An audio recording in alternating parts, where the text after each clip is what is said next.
Hey gamers, if you think you have the best yard on the block, then you might want to check out Turf War. In this game, each turn you will choose whether you are away or home. When you are away, you will get money and you can buy new cards. You can buy different things like decorations and features and plants, all of which will go into your 3x3 yard in order to try and get you some points or get you some ongoing abilities. You can also buy tools, which will give you different abilities throughout the game when you play them. And you can buy pests, which you will be playing to any of your opponent's yards in order to try and give them negative effects or negative scoring features. When you are home, you can play some of the cards from your hand, usually one, but there are things that let you play more than one, and you can attempt to sway neighbors if you have the right symbols in your yard in order to sway them, or if you have the right, can do the right actions to try and bribe them.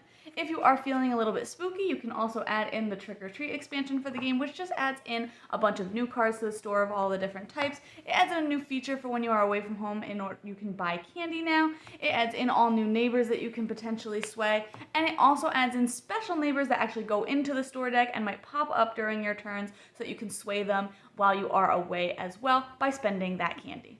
Overall, I thought that this game was really cute. I really like the theme. I think it works really well with the actions that you're taking of when you're away. You know, you're working, you're getting money, so you can buy new cards, you can buy things for your yard to improve it. That all works really well. And I like that when you're away, that's the only time that other players can come in and sabotage you with those pests because you're not home, you're not watching the yard, so that makes perfect sense. I really like the flow of that in that sense. I did think that the pests were a little bit mean at times. I understand that it's a take that game, but some of them definitely seemed really, really powerful and could undo a lot of turns from the players that they're played on, so I thought that that kind of was a little bit too much at times.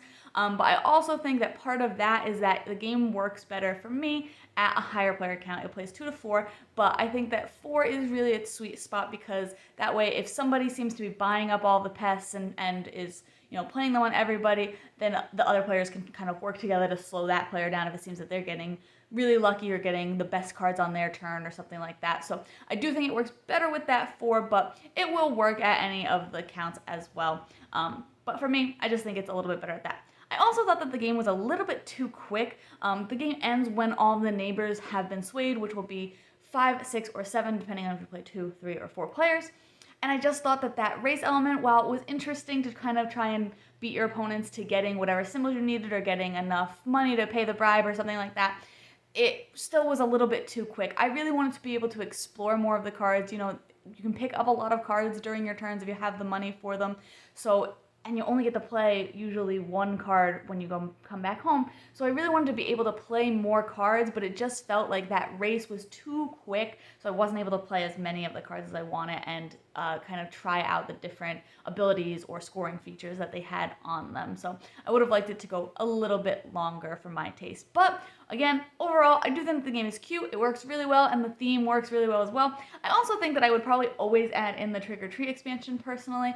I just liked the features that it added in, the different card variety, and especially I really liked adding in the trick-or-treaters to the store deck so you had more opportunities to sway neighbors and get a couple more of those points. But overall, like I said, if you like Take That games, this is a great choice, but if you don't like being sabotaged, cards being played on you to kind of try and take you down, then this one might be a pass for you. But you can check out my full review on the blog today to see if this one's for you.